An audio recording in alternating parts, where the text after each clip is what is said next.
Welcome back to our channel. So, వనదేవతల జాతర ముగిసింది. హుండీ లెక్కింపు కూడా ముగిసింది. 2.5 కోట్ల మంది భక్తులు అమ్మవార్లకు ప్రేమతో, భక్తితో మొక్కులు చెల్లించుకున్న మొక్కుల లెక్కింపు ముగిసింది. సో, ఈ మొక్కుల లెక్కింపు కోసం 300 మంది వాలంటీర్లు పనిచేసిండ్రు. సో, అందులో కొంతమంది ఎండోమెంట్ అండ్ ఇంకొంతమంది సమ్మక్క సారలమ్మకు సంబంధించిన పూజారి కుటుంబాలు, గోవిందరాజులు, పగిడిదరాజులకు సంబంధించిన కుటుంబ సభ్యుల సమక్షంలో ఇది జరిగింది. సో, 5 రోజులు పట్టింది ఆ అమ్మలకు వచ్చిన కానుకలు లెక్కించడానికి. అయితే ఇక్కడ హుండీ ఆదాయం లెక్కించిన తర్వాత ఎవరి వాటా ఎంత? సో, ఈ హుండీలో వాటాలు కూడా ఉంటాయి. మీకు తెలుసా? సో, ఎండోమెంట్‌కి సంబంధించిన ఆలయాల్లో హుండీ లెక్కింపు జరిగినప్పుడు వచ్చే ఆదాయం పూర్తిగా ఎండోమెంట్ మాత్రమే తీసుకుంటది. ఎండోమెంట్ లో పనిచేసే వాళ్ళకి అండ్ పూజారులకి అండ్ దాంతో పాటు టెంపుల్ మెయింటెనెన్స్‌కి, ప్రసాదానికి ఇట్లా అన్నిటికి కూడా ఉండే బిల్లులు చెల్లించడం ఇక ఆ కార్యక్రమాలన్నీ కంటిన్యూ అవుతుంటాయి. మరి సమ్మక్క సారలమ్మ సంబంధించిన ఆలయం ఎండోమెంట్‌లో లేదు. కానీ అక్కడ ఏర్పాట్లు మాత్రం ప్రతి ఏడాది ఎండోమెంట్ చేస్తుంటది. ఎందుకంటే ప్రపంచంలోనే అతిపెద్ద వనదేవతల జాతర. మరి ఇలాంటి జాతరలకు వచ్చే హుండీ ఆదాయం ఎంత? అండ్ దీనికి సంబంధించిన పూజారుల వాటా ఎంత? అనేది ఇవాళ మనం మాట్లాడదాం.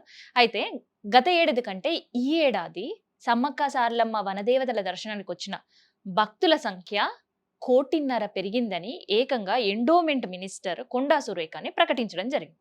అయితే గత ఏడాది సరైన ఏర్పాట్లు లేకపోవడం కావచ్చు అండ్ మిగతా ఇష్యూస్‌తో కేవలం 1 కోటి మందే వచ్చిర్రు. తర్వాత తిరువారానికి చాలా మంది భక్తులు వచ్చిర్రు అనే మాటలు కూడా కాంగ్రెస్ మంత్రుల నుంచి కావచ్చు, ప్రతినిధుల నుంచి విన్నాం. సరే ఎవరు ఎంత వచ్చిండ్రో పక్కన పెడితే, మరి భక్తులు ఎక్కువ పెరిగిండ్రు ఒక క్షేత్రానికి అనంటే గత ఏడాది కంటే ఈ ఏడాది హుండీ ఆదాయం కూడా పెరగాలి కదా! సో, గత ఏడాది మేడారానికి, ఈ ఏడాది మేడారానికి చాలా ఏర్పాట్లు చేసిర్రు. 100 కోట్ల నిధులు 100 రోజుల్లో ఖర్చు చేయాలన్న ఆలోచన కూడా చేసిండ్రు. అండ్ ఏకంగా గద్దెలు కూడా చాలా స్పెషల్ అట్రాక్షన్ గానే ఉన్నాయి. అండ్ ప్రధాన గోపురాలు కూడా. మరి ఆదాయం ఎక్కడ పోయింది? అసలు నిజంగానే ప్రభుత్వం చెప్తున్న లెక్కలు నిజమేనా? ఎండోమెంట్ మినిస్టర్ చెప్పే భక్తుల లెక్క నిజమేనా? అట్లే అనిపిస్తుంది. ఎందుకంటే ప్రతి ఏడాది ఎండోమెంట్ హుండీ లెక్కింపు కార్యక్రమం అయిపోయిన తర్వాత ఇక్కడ కరెన్సీ ఎంత? కాయిన్స్ ఎంత? వచ్చిన బంగారం ఎంత? వచ్చిన వెండెంత? విదేశాల నుంచి వచ్చిన కరెన్సీ ఎంత? అండ్ టెండర్లు వాడి వాళ్ళకి హ్యాండ్ ఓవర్ చేసే బియ్యం ఎన్ని కేజీలుంది? అండ్ అందులో వక్కలెన్నున్నాయి? అవెన్ని కేజీలు? అండ్ కుడకలు ఖర్జూరాలు వేస్తే అవెన్ని కేజీలు? బట్టలెన్ని కేజీలు? చీర, బ్లౌజ్ పీసులు ఇట్లా అన్నీ కూడా ప్రతి ఒక్కటి ఒక లెక్క రాసి పెట్టుకుంటది. సో, ఆ లెక్కల ప్రకారమే గత ఏడాది మేడారానికి నిజంగానే ఎండోమెంట్ మినిస్టర్ చెప్పినట్టు 1 కోటి మంది భక్తులు వచ్చిర్రు. కానీ వచ్చిన ఆదాయం మాత్రం ఈ ఏడాది కంటే గత ఏడాదే ఎక్కువ. అవును. సో, గత ఏడాది 13,64,00,000 వచ్చింది. అండ్ ఈ ఏడాది 12 కోట్ల రూపాయలు రావడం జరిగింది. అంటే గత ఏడాదికి, ఈ ఏడాదికి దాదాపుగా 60,54,000 రూపాయలు తక్కువొచ్చింది. మరి ఇక్కడ అందరి ప్రశ్న ఏంటిది తెలుసా? నిజంగా భక్తులు ఎక్కువొచ్చినప్పుడు ఉండి ఆదాయం పెరుగుతది. సో, కనీసం 1.5 కోటి మంది భక్తులు పెరిగినప్పుడు కోటి కనీసం ₹1,00,00,000 పక్కన పెట్టండి. కనీసం ఒక 50,00,000 గతం కంటే పోలిస్తే ఇప్పుడు హుండీ ఆదాయం పెరగాలి కదా అని. ఎందుకంటే హుండీలు కూడా సంఖ్య పెంచిండ్రు. సమ్మక్క సారలమ్మ గద్దెల దగ్గర 284 హుండీలు పెట్టిండ్రు. గోవిందరాజు, పగిడిదరాజు దగ్గర 74 హుండీలను కూడా ఏర్పాటు చేసిండ్రు.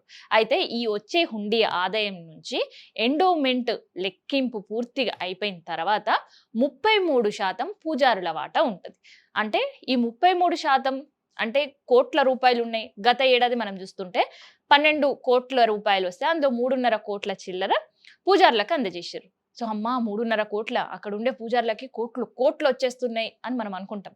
కానీ ఆ కోట్ల రూపాయల్లో వాళ్ళ చేతికి చేరేది మాత్రం కేవలం వేలు మాత్రమే. ఎందుకంటే దాదాపు ఆ 33% ఎంతమంది పంచుకుంటారో తెలుసా? సో, ఎంతమంది అనకుండా 280 కుటుంబాల వాటా అది. కుటుంబాల వాటా. నేను మనుషుల లెక్క చెప్పట్లేదు.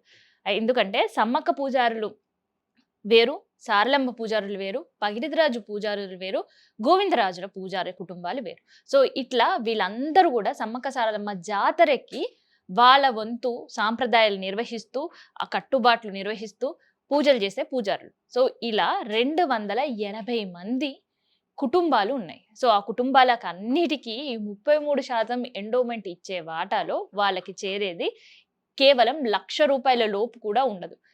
లాస్ట్ ఇయర్ 50,000 లోపు మాత్రమే ఈ 280 కుటుంబాలకు అందాయి. సో, ఈసారి ఇంకా 60,54,000 గతేడాదితో పోలిస్తే ఈ ఏడాది హుండీ ఆదాయం గూడా తగ్గింది. మరి వీళ్ళకొచ్చే వాటా ఎంత అనేది ఎండోమెంట్ ఇంకా తేల్చలేదు.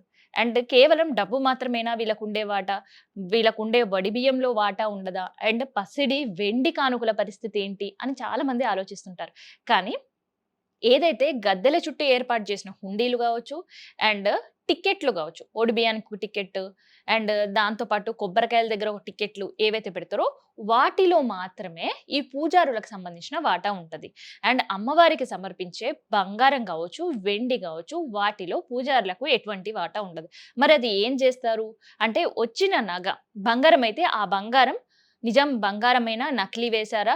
లేదు అంటే అందులో నాణ్యత ఎంత? ఇవన్నీ చెక్ చేసిన తర్వాత ఎండోమెంట్ రికార్డ్‌లో దాని నగకు సంబంధించి, ఆ బరువుకు సంబంధించి, అండ్ ఆ ఇయర్ సంబంధించి నమోదు చేసి ఎండోమెంట్ డిపార్ట్‌మెంట్ దగ్గరనే పెట్టుకుంటారు. అండ్ వెండికి సంబంధించి కూడా సేమ్. అంటే అమ్మవారికి వచ్చే వెండి కండ్లు కావచ్చు, అండ్ దాని తొట్టెళ్ళు కావచ్చు, కుంకుమ భరణి రూపంలో అమ్మవారు వస్తది కాబట్టి కుంకుమ భరణి సమర్పించడం కావచ్చు, సొంత ఇల్లు కట్టుకునే వాళ్ళు, లేదంటే ఇంటి రుణం తీరిపోయే వాళ్ళు అమ్మవారికి ఆహ్, వెండి ఇల్లు వేస్తాము అని మొక్కుకుంటారు. సో, అట్లా మొక్కులు తీరేవాళ్ళు గావచ్చు, మొక్కులు తీర్చుకున్న వాళ్ళు కావచ్చు, వెండి ఇల్లులు వేసినప్పుడు సో, ఆ వెండిలో నాణ్యత ఎంత? అది నిజమైన వెండా? కాదా? అని చెక్ చేసిన తర్వాత అధికారులు ఆ వెండి బంగారానికి సంబంధించి రికార్డులలో నమోదు చేసి ఎండోమెంట్ డిపార్ట్‌మెంట్ దగ్గరే పెట్టుకుంటారు. సో, ఈ వచ్చిన పసిడిలో, వెండిలో పూజారులకు ఎటువంటి వాటా కూడా ఉండదు. మరి బియ్యం పరిస్థితి ఏంటి అంటే, బియ్యానికి సంబంధించి ఏదైతే ఒడి బియ్యంగా భక్తులందరూ సమర్పిస్తారో అమ్మవారికి, ఆ వడి బియ్యం అంతా కూడా కలెక్ట్ చేసి అందులో నుంచి వేరు చేయాల్సిన ఎండు కుడకలు గావచ్చు, లేదంటే పోకలు గావచ్చు, ఖర్జూరాలు గావచ్చు, ఇవన్నీ కూడా వేసి టెండర్‌లు పిలిచి టెండర్‌లకు అమ్మేస్తారు. ఆ వచ్చిన డబ్బులు ఎండోమెంట్ అకౌంట్‌లో ఉంటే అది జాతర అభివృద్ధి కోసం, ఆలయ అభివృద్ధి కోసం, జాతర ఏర్పాట్ల కోసం వినియోగిస్తుంటాం అని జెప్తుంటారు.